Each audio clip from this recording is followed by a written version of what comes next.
Yeah, so my name is Marco van den Heuvel, and I am one of the co-founders of Merit Circle. I think in a nutshell, Merit Circle is a Web3 gaming DAO, so we're very community driven.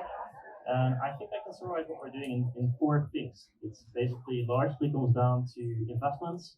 So we invest in Web3 infrastructure, we invest in games, and then three other things, namely we're very big on gaming, so obviously we're very involved in the ground there with playtesting, tournaments, especially foreign games, but also games that are just getting released by now.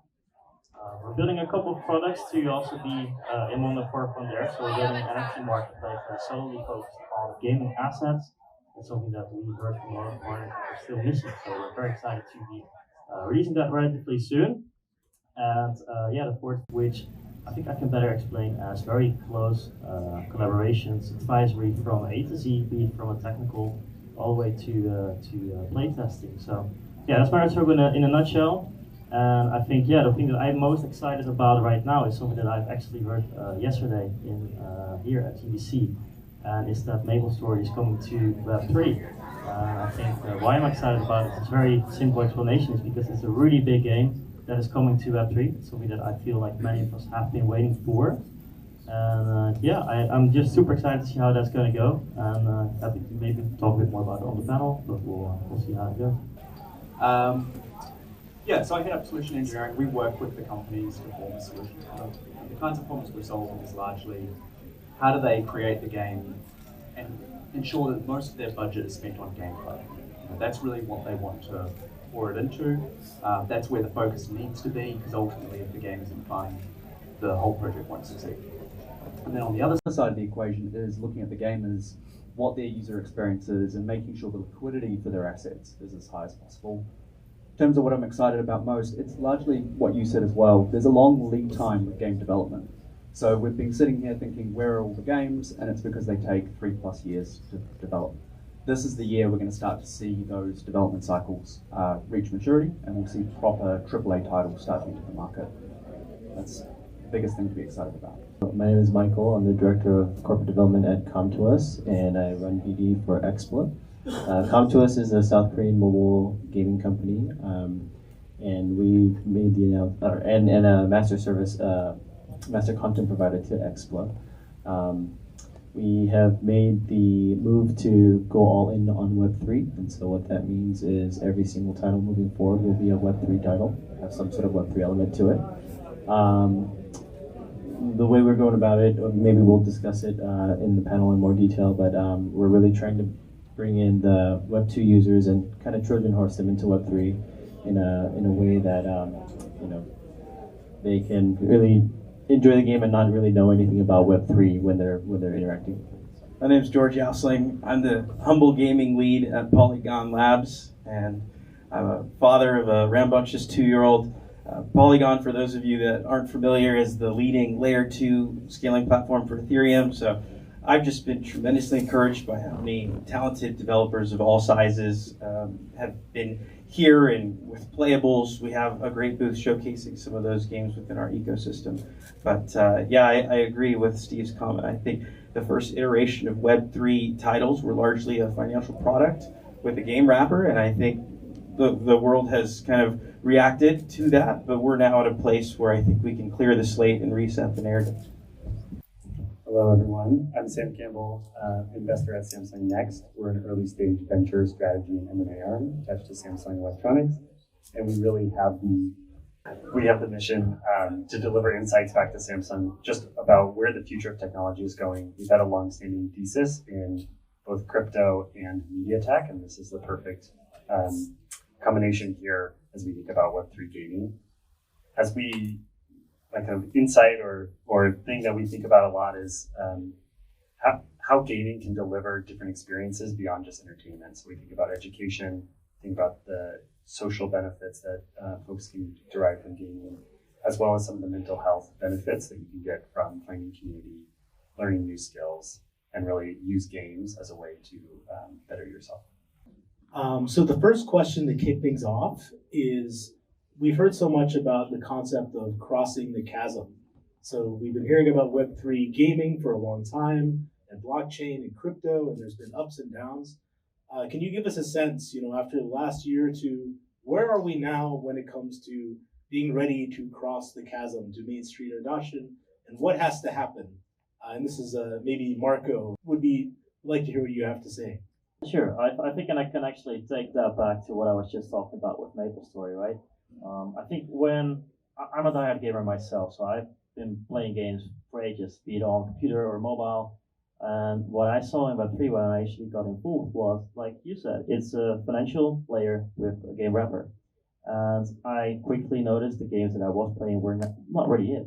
And this past 6 months especially, we've invested in a large amount of games, and this past 6 months, a whole bunch of them have started to ship early versions of their games. And what really excites me is that for the first time now, I have the feeling like I'm kind of losing track of time while playing those games, and that's not something that I had when I was playing the games a year ago. So this fun element that everyone keeps talking about, I know it's maybe a bit cheesy, but people say games need to be fun.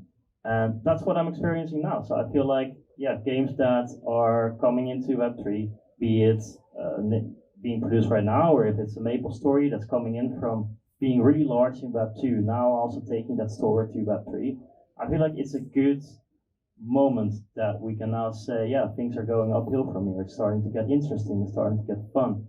And that's what I'm excited about. We're not quite there yet, but yeah, like I said, it's moving forward. So we happen to have both Polygon and Immutable here, and if you'd comment a little bit on MapleStory, we'd love to hear directly from you. Yeah, it's a tremendous privilege to work with Nexon. Obviously, it's a storied IP, it's a storied developer, and I think it also represents to the world that Korea and Asia are really leading from a AAA game perspective, and I think the West has always been a little slow, said no to free-to-play, said no to cross-play, and all of these things eventually have come to fruition. So I think change is scary, but I think there's courage and there's conviction that is starting to really, change the way devs are thinking about it. Even AA developers who have a great track record in shipping, or indies, are starting to build wonderful core loops with a hybrid onboarding and just like put all of the blockchain technology in the background. And so I think it's a huge inflection point for the industry. Yeah, I'll just add, as we think about crypto at Samsung, it's really, we have 1 billion users plus worldwide, and we often think most of those users will never know they're using a blockchain or never care they're using a blockchain. So as we think about these experiences as they're coming on the gaming side, is the users don't need to know, they don't need to care, they just want to play a great game, and we really think about making it as simple as possible, and part of that is the tools that some of these folks here are building for game developers. So we've got investors on our panel. I'd like to hear from Michael. What's your main investment thesis these days when it comes to Web3 gaming? Yeah, well, first and foremost, we look at the team. That's the most important. We see whether they have experience shipping games, running games as a service. In our opinion, we think Web3 games are just going to be harder. You have to already manage your economy within the game. Now you're adding a token layer, just adding more complexity. So, if you don't have experience running a game and managing economies, how are you going to add the Web3 element to it and expect it to be successful? So yeah, the team is very important. We want to see that they have those experiences. And then also, even if it's early, we would like to see like what their go-to-market plan is and how they plan to launch their title. Usually, a lot of these teams have ambitions of creating a hit title, global title. And I think more and more of these developers are realizing that they need to have some sort of a publishing component to it with other publishers. And so, just really, the team is really the most important. And if they have planned or have already figured out the monetization aspect of it, then we take a look at that as well. Samsung? Yeah, I'll second. We often look at team as one of the most important, especially on the game side. It's often about the team and what they're usually their background, if they've been in games before. As you guys all know, gaming is very, very challenging to make a global AAA title be successful. And so we often, beyond just the team, we often look at like this core loop, and are they able to understand what makes a game successful? It's very challenging. You have to do the marketing, you have to do the gameplay, you have to do the graphics, you have to do everything. It's a very diverse set of things to be good at. And so when we look at the team, we often look at, do they understand these, especially on the Web3 gaming early on it was very speculative. And so it was like, can you make money, or do you know how to give people free money? And now it's becoming, can you make this fun to play? And do you understand why people are coming to your game and what they're deriving value from, whether it's education, financial, or just the social aspect? Do you have any pro tips for Web3 game producers on how to get funding? Like, what gets you funded? Build a great game. Focus on the user. I think, no, it's serious. It's a treacherous environment out there. But I think what we're starting to see is like the serious builders that have been working on these titles for the last couple of years, they're hitting milestones. They're getting out of closed alpha. They're starting to showcase that, hey, you can build like a very seamless hybrid onboarding that you just get stuck into. And it's a lot like Magic the Gathering. I don't know if there's any Magic players, maybe a show of hands, but like there's a core combat mode that's so well understood and so complex that you could have someone like myself who just plays Commander format and is happy with that. But you could also have someone who's a total whale and gets every set and cracks packs with their friends and just mods all of these decks and trades and buys. And so I think that's like where we need to go. And if you are embracing a build in that same fashion, developers, investors are going to want to talk to you. They're going to want to understand like how you've been able to put together just a fun core loop. Well, I was going to mention that one of the core elements that differentiates Web3 gaming is the freedom to own the things that you produce in the game. And one of the things that we do at Saga is we believe that freedom extends to the infrastructure. We think developers want to set up and run and own their own sovereign infrastructure. We've just announced a major partnership with Polygon. So I'd love to hear on the topic of supernets, how that works and how that fits together from your perspective. Yeah, absolutely. We have a rich and vibrant ecosystem of partners and providers that address each critical use case, and we kind of really embrace that decentralized approach so that we can kind of offer these wonderful solutions to solve critical problems and just give that goodness to the community. I think Supernets is, it's that old axiom, friends don't let friends build data centers. I think the same is true with app chains. You really want to have a great partner who's going to help abstract away all the complexity, because you can have wonderful game developers, you can have central engineers who are very good at what they do, but blockchain is a whole different ballgame.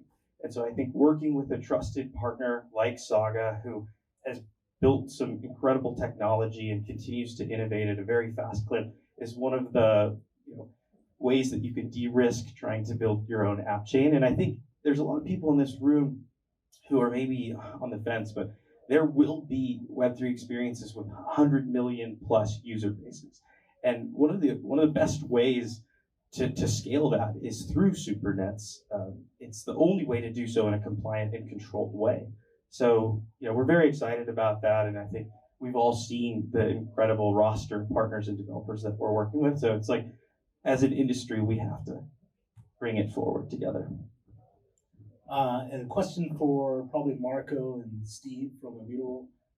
Can you comment on developer experience gaps? Like, what has to happen for a developer to get into a Web3 game and begin playing and having a good time? Where are there still friction points? And yeah, I think I can comment on that a little bit. I mean, I'm not a developer myself. I'll say that first. So, but yeah, like I said, we've spoken so much with different partners that are building games throughout this past year. Like initially, we were mainly focusing on doing investments, and now we're focused on slowing that part down, and rather focusing on the partners that we have. And so, from the Web3 perspective, what we often hear is, I know how to build a game. I'm just not sure about the Web3 elements that, you can think about the tokens, the NFTs. or even about the infrastructure or which blockchain to use. Like that's a major pain point. Which blockchain should I use? There's so many. There's often small differences, or they're not sure about it because they don't have experience with it yet.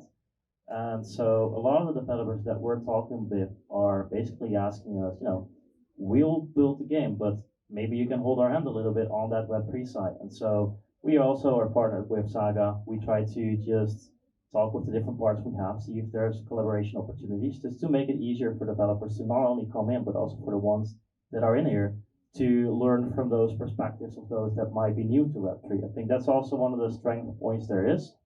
It's all about transparency, and I think in Web2, games I speak with, often they say, can you sign this NDA before we talk? And in Web3, it's like, hey, what are you building? What are you working on? How can we maybe help you? Or what are you struggling with? And that's something that I really like to see, and what I hear a lot of developers motivate them to come do check it out. So the people I speak most to every day are game studios, and for them, the Web3 element is a risk because it's something they're not necessarily good at. It's not their core capability, and so they're looking for a way to achieve their outcomes without doing that at the risk of their gameplay. So for us, packaging all that up, having that as a solution that's ready to go, but solving it both at the developer level and for the end user. So maintaining the user experience, making sure they've got liquidity, these are the important pieces for us. For developers who are kind of just thrown in the deep end, I think initially they think, oh, I can do this, but as the number of different products they're having to bring in and integrate and then ensure that there's a consistent user experience across them, we often start talking to them when they're already overwhelmed. Yeah, that's the point at which the conversation often starts. Very cool. So I had been in the game industry prior to working in Silicon for a little while, and then coming back to the game industry as it is today, I remember there was a massive movement towards indie gaming. There's even a documentary, there's like Super Meat Boy, and it had a very similar message to Web3 in that it was about jailbreaking from the big publishers and build it yourself. And Web3 is kind of like the second iteration of that. But what I haven't seen is where's the dedicated Web3 gaming event? Where's the culture? Like indie gaming had like a massive culture and it became like PAX, like Penny Arcade. Where's the Web3 game culture going to show up? Is there going to be a distinct one, or is it going to just be, booths at GDC? I kind of think of it a little different. Like if folks keep working and stay focused, and we can kind of prove out that you can have a really fun and rich and deep sustainable economy with blockchain elements. Hopefully in the next couple of years, we just call it all games, and we kind of get rid of this delineation, which I think is holding us back. And then you can have a lot of large Web2 IP brands and game devs who, by the way, are looking at everything and have skunkworks teams evaluating and experimenting, feel like they can participate, and then that will just create a much larger pipeline and velocity of world-class content and experiences. I think for us, we're already here. This is the industry event. We're here as part of that industry. The gamers, though, don't exist yet, not at scale. So maybe they will start showing up at PAX, and at that point, that's probably the point when we want to look at a dedicated Web3 event. Yeah, we also think that the AAA games are coming, and they're starting to build, and it's not, it's not about, will this be a separate world? It's just going to be games. And so similar, it's just, we envision the blockchain just on the back end, and it would be great if they're built on Saga, and you just don't even know the difference. And so we think that kind of the Web2 games are starting to come in